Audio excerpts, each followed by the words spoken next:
Needless to say, it has been a while. The last YouTube video that I recorded was about a year and a half ago, which seems to line up with when the Evo decided that it didn't want to have fun anymore and essentially went boom. So a lot has happened over the past year and a half, a lot of headaches, a lot of money, but the Evo is finally back and it is driving so good. It is really fast now and it's so nice. It is so nice. So I have a lot of content to make up for since the last video. So let's dive into what exactly happened to the Evo, what has changed, and what we can look forward to. So in November 2024, I was driving down to SEMA with a few of my friends from the Inversion crew, and we were in between the canyon of St. George and Mesquite. And we were almost towards the end, to the Mesquite side, and I started noticing my exhaust note have like a different pitch. And I was like, this is weird. I don't know why it's changing. You know, this is kind of odd.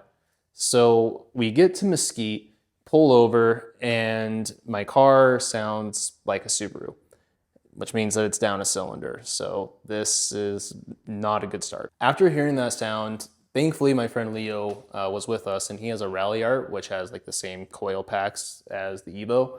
So we're like, okay, well, let's try swapping out coil packs and see if that fixes the issue. Does not fix the issue. This is not good. We're like, okay, well, next thing to test would be new spark plugs. Thankfully, there was like an AutoZone kind of nearby, so went to AutoZone, got new spark plugs, tried new spark plugs. Doesn't fix the issue. It's like, okay, this is not good at all. And I was like, well, we need to make it to Vegas. We're about like an hour away. And I decided to drive it down because I'm like, well, if something's wrong, something's already wrong. It's who knows what's exactly is going to happen. So took it slow the whole way down to Vegas. And once we got to Vegas, it was like, okay, we tried coil packs, tried new spark plugs. So what's next? We were going to do a compression test to see if it's maybe down a cylinder, and that should tell us what is going on. So we go to nearby, I believe AutoZone, got a compression test.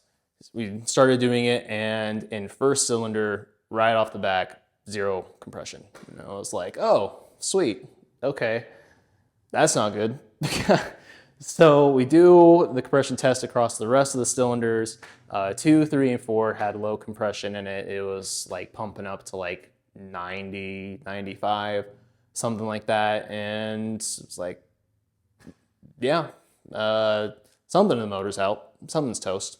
So not how we want to start, SEMA of 2024. So that kind of sucked.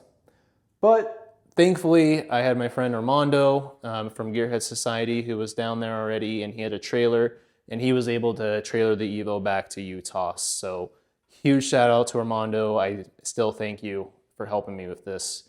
And thankfully, the Evo got back home. About a month after got the Evo back home, I took it to JDMI, as I've heard nothing but great things about them.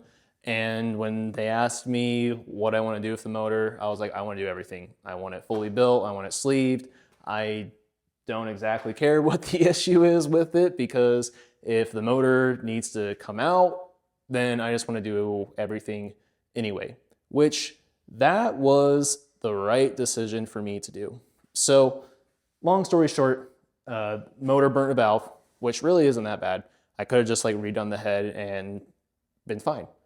But when my motor got sent out to RRT Motorsports to get built, they did a MagnaFlux on my crankshaft, and they noticed that there were spider cracks all over it. So that could have been really bad if I just repaired the head, because that crank probably would have exploded at some point, and then that would have been catastrophic. So I am so glad that I went through the process, and unfortunately the money of getting this fully built, sleeved, and everything's upgraded in the motor.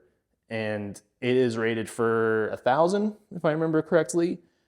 Not gonna push that, but it's nice to know that it can handle it. So the first thing that we tried to look at and replace was the fuel link. It's like, okay, well maybe it's just not getting enough fuel, or maybe something's happening there.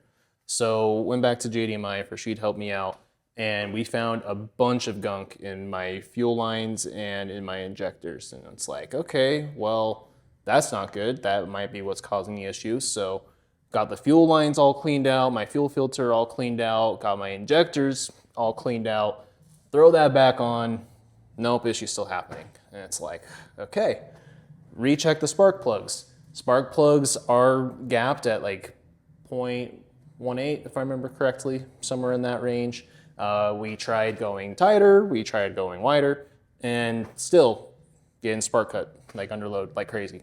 So this happens for quite a few months as we're trying to like figure it out. I honestly kind of burnt out and don't have like a lot of money to keep just throwing at like trying to replace things and troubleshoot things. Lo and behold, we find out that these fancy coils are the problem. We went back to the OEM coil packs and all of my issues went away. So that was weird. Don't know exactly what is causing the issue. There's something possibly in the harness, which is weird because we sent it back to Racing and they said everything seemed to be fine, but they upgraded some relays. They sent it back to me, we got it put on, and I am still having issues. So back to OEM coils and everything's fine. The car runs great. It's how it should be. So I mentioned I made a lot more power now. Let's take a look at why that is. All right, in the engine bay, you will find this big spoolie boy back here now, which is a 6466 Gen 2 Precision Turbo, made 814 horsepower and 660 torque, if I remember right, on 37 pounds of boost. So it gets up and goes. It's incredible now.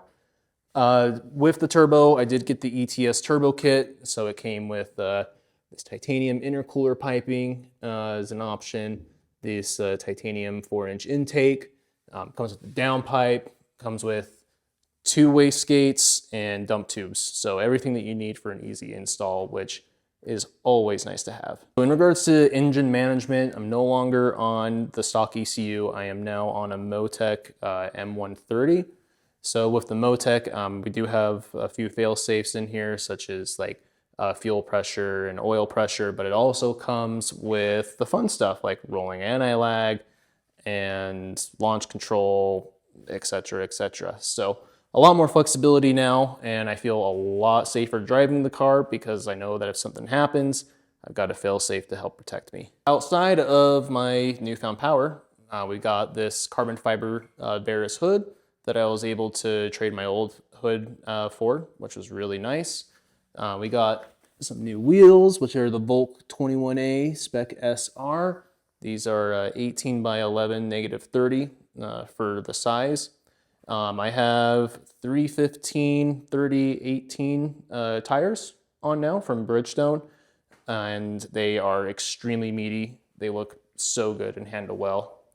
There was a bit that I was on a duckbill, however, I really missed having a spoiler. So I was able to pick up a APR GTC 300 used from my buddy Omar, and I did a little bit different. As you can see, got it paint matched.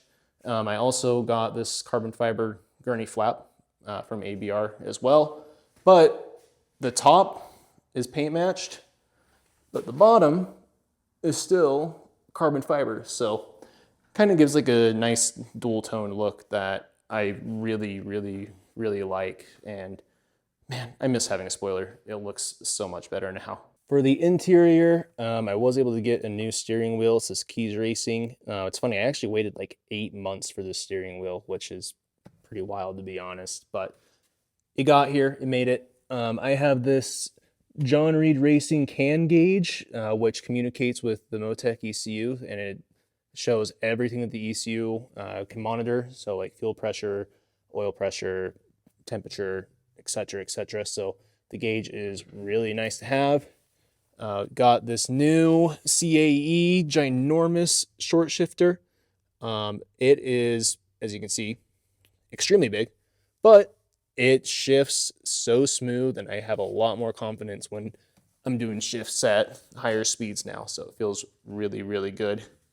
And I believe last but not least, we got the OG Takata green harnesses. It's hard to not love these. I'm sure there's some other mods that I'm forgetting about as I've done things here and there over the last year and a half, but those are definitely the major changes that have happened. I have another mod that is coming though that I don't want to say yet because I'm really excited for it. But you know the game, sometimes it's here on time, sometimes things come up, so still waiting. Hopefully it's next week if all goes well, but I'm really excited to show you all once that's here. I think you all will really, really, really like it. So what's next? Well, be honest, I am just so happy and excited to have the Evo back. It has been such just an amazing feeling. And I'm sure some of you all have seen me around like here and there. I've been trying to come out a little bit more, but I've also been waiting to do content because, you know, like when your car isn't exactly running right, it takes a lot out of you, it feels like, and you just don't want to, you know, record or do things. So I have a lot to catch up on. So in my next video, I'm going to go over the changes that I've made to my equipment that I use for social media and photography. So that one shouldn't be too long a video. I mean, who knows? We'll see. But thank you all for tuning in and for all of your support. I really, really appreciate it. And I'll see you all next time.